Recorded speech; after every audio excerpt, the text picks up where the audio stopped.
Hey guys, it's Peyton Ward with Front Range Soil. I was having a conversation with somebody on Twitter yesterday, and we were talking about literature and books and kind of where they had been so far, and I recommended all of these to them to just kind of help them to move forward in their soil health journey. So I wanted to make a quick video and do that here. I am missing one title in here that I've read, and that is Gabe Brown's Dirt to Soil. You've probably heard of it. It's a wonderful book.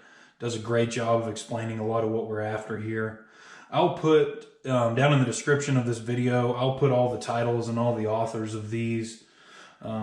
This one, if you're kind of new, this one's pretty heavy chemistry. I don't think I'd start there, but any of the rest of these, I think you're welcome to crack open and get going straight away. So hope you're having a great day, and we'll get some more beautiful outside footage soon. Thanks.